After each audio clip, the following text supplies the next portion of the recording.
Assalamualaikum warahmatullahi wabarakatuh. Selamat berjumpa kembali dalam channel HI. Belajar terus, teruslah belajar.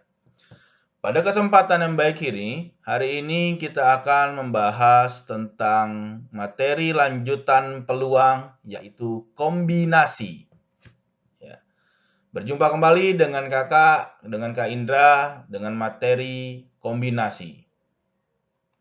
Pada penjelasan di video sebelumnya, kita sudah membahas tentang perbedaan antara permutasi dan juga kombinasi. Pada video kali ini, kita akan membahas lebih jauh dan lebih lanjut tentang kombinasi dan berbagai macam contoh penyelesaiannya. Sebelum kita mulai belajar, marilah kita membaca doa terlebih dahulu agar apa yang kita pelajari diberikan kemudahan dalam memahaminya oleh Allah Subhanahu wa taala. Baik, kombinasi adalah cara memilih objek tanpa memperhatikan urutan.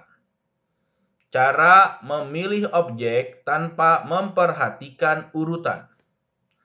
Jika kita melihat lebih jauh lagi tentang definisi dari kombinasi, bisa kita sebutkan kombinasi R dan N adalah banyaknya cara memilih R yang dipilih dari N tanpa memperhatikan urutan.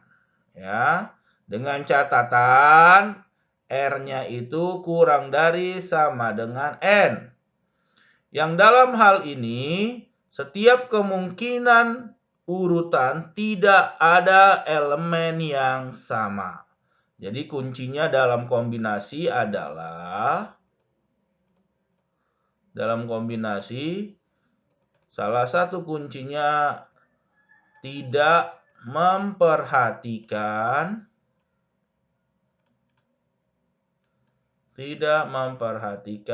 urutan, ya. Tidak memperhatikan urutan. Dan kalau kita lanjut lagi dengan permutasi, perbedaannya adalah kalau permutasi itu memperhatikan urutan, ya. Bedanya hanya di sini nih, kelihatan memperhatikan urutan. Oke. Ya, itulah perbedaan mendasar antara kombinasi dan juga permutasi. Baik, kita lanjut ke contoh soalnya. Contoh ke-1.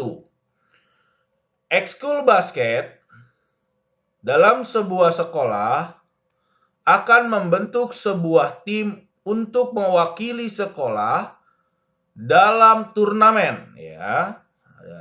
Jika terdapat 8 orang calon pemain, maka banyak cara membentuk tim dengan anggota berbeda adalah, ingat ya, ini ada 8 orang calon pemain dan akan dipilih menjadi satu tim basket. Dan ingat, basket itu satu timnya adalah 5 pemain, ya. 5 pemain, gitu ya. Karena akan memilih 5 pemain dari 8 pemain yang ada, dengan urutan pemilihan tidak diperhatikan, berarti kasus ini termasuk kombinasi.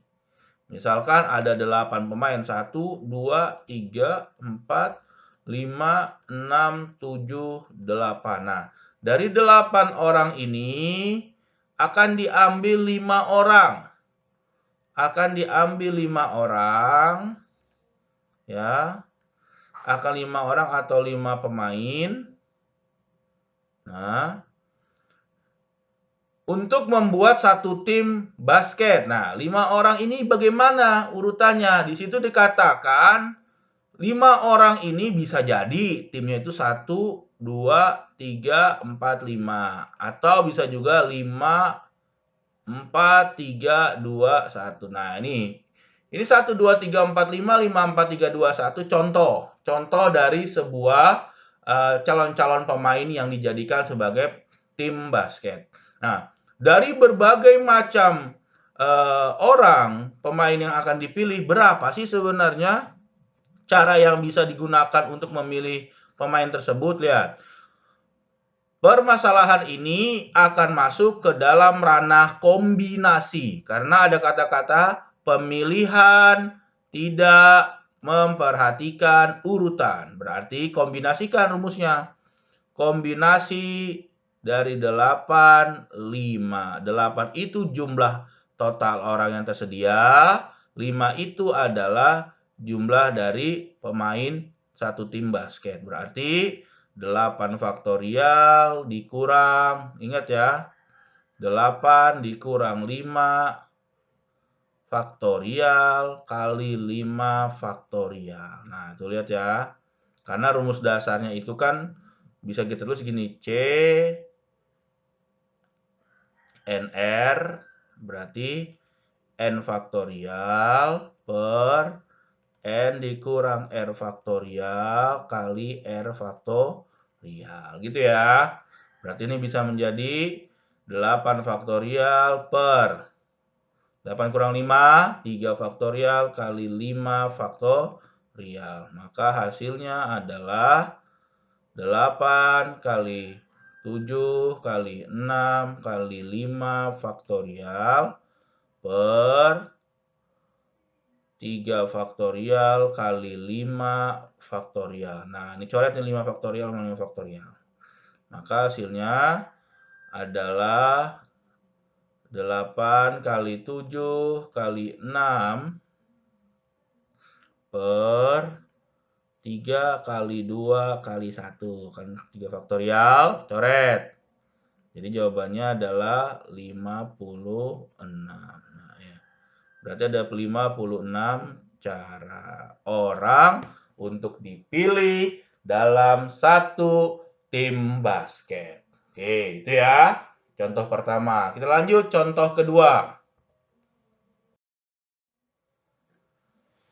Suatu SMA unggulan akan menyusun tim cerdas cermat yang beranggotakan 2 siswa IPS dan 3 siswa IPA ya.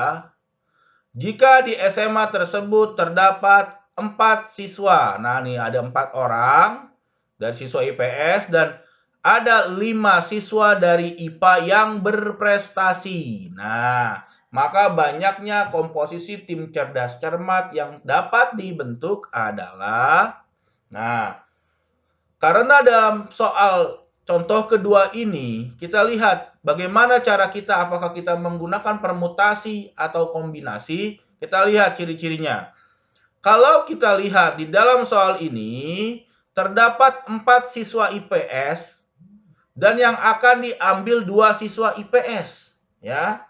Nah, 4 siswa IPS, misalkan A, B, C, D. Ini siswa IPS misalkan. Ini akan diambil 2 siswa IPS. 2 itu bisa jadi AB, bisa jadi BA, bisa jadi CD dan seterusnya, bisa jadi AC dan seterusnya. Nah, ini tidak memperhatikan urutan.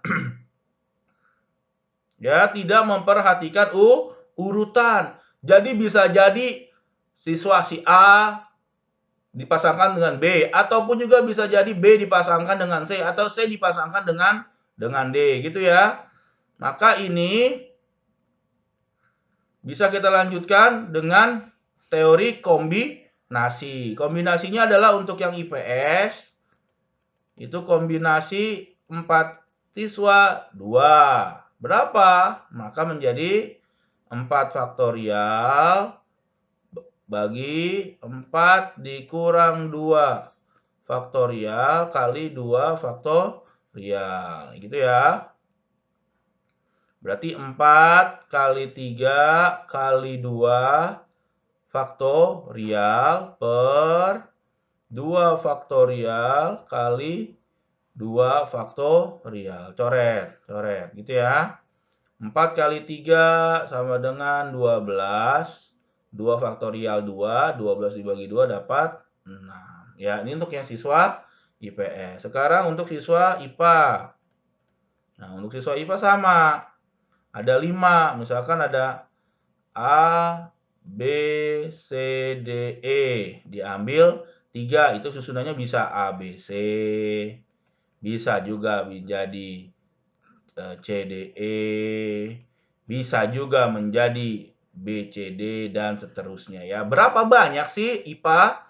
Berarti kombinasi 5, 3 ya. Berarti 5 faktorial per 5 dikurang 3 faktorial kali 3 faktorial. Nah, berarti ini menjadi 5 kali 4 kali 3 faktorial per 2 faktorial kali 3 faktorial.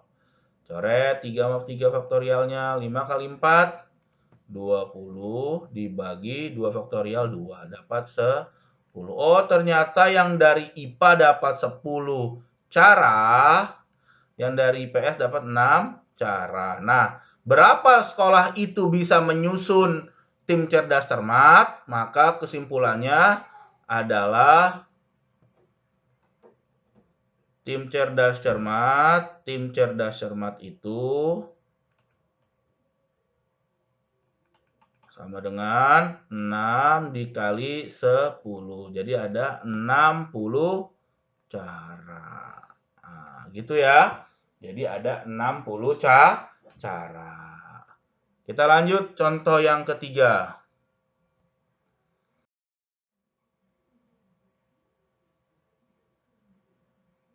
Dalam sebuah kantong terdapat 6 bola hitam dan 4 bola merah.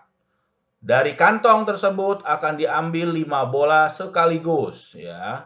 Banyak cara yang mungkin jika diambil 2 bola hitam dan 3 bola merah adalah, nah, contoh ketiga ini adalah contoh kombinasi. Contoh dari permasalahan kombinasi. Ketahuannya dari apa? Lihat. Ada 6 bola hitam. Bola hitamnya misalkan kita tandai ini 1, 2, 3, 4, 5, 6. Nah, mau diambil 2 bola. 1, 2, 3, 4, 5, 6. Ada 6 bola hitam. 6 hitam. 6 bola hitam. Nah, dari 6 bola hitam ini akan diambil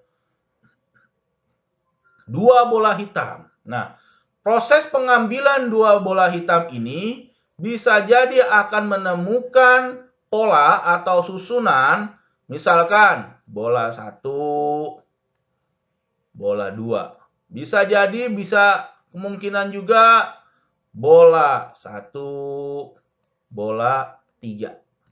Bisa juga keambil kemungkinan bola 2 dengan bola 6 dan seterusnya. Nah, proses pengambilan seperti ini yang tanpa memperhatikan urutan itu diselesaikan dengan kombinasi ya. Berarti ini menjadi untuk bola hitam itu dapat dituliskan kombinasi 6 dan 2 gitu ya. 6-nya apa? 6 jumlah total bola hitam yang diambil adalah 2. Berarti 6 faktorial per 6 dikurang 2 faktorial kali 2 faktorial. Maka menjadi 6 kali 5 kali 4 faktorial per 4 faktorial kali 2 faktorial. Nah, coret nih. 4 faktorial dengan 4 faktorial. Berarti 6 kali 5, 30 dibagi 2. Dapatlah 15. Oke, ini untuk yang bola hitam. Sekarang yang bola merah. Yang bola merah dengan kasus yang sama, maka penyelesaiannya menjadi kombinasi 4 bola merah 3. Karena ada 4 yang diambil adalah 3. Berarti 4 faktorial per 4 dikurang 3 faktorial kali 2, kali 3 faktorial ya. Berarti 4 faktorial bagi 3 faktorial kali 3 faktorial gitu ya. Berarti 4 kali 3 faktorial per 4 kurang 3 1 faktorial kali 3 faktorial gitu ya. Coret 3 dengan 3. Berarti 1 faktorial 1, sisanya berarti 4 dibagi 1 dapatlah 4. Jadi bola merah ada 4 susunan, bola hitam ada 15. Nah, berapa totalnya? Cara yang mungkin untuk soal di atas adalah kalikan saja 15 untuk cara bola hitam dikali 4 untuk cara yang bola merah. Maka hasilnya adalah 60 cara. Baik, inilah 3 contoh yang sudah saya sampaikan. Mudah-mudahan bermanfaat dan mudah-mudahan ini semua bisa dijadikan bahan pembelajaran untuk kalian sehingga kalian semakin akan menyukai matematika khususnya dalam teori peluang. Terima kasih banyak atas perhatiannya. Salam sehat selalu, salam belajar, belajar terus, belajar dan teruslah belajar.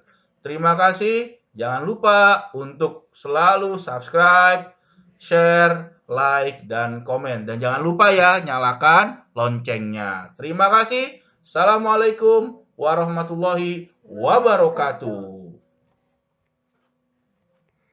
Loncengnya juga.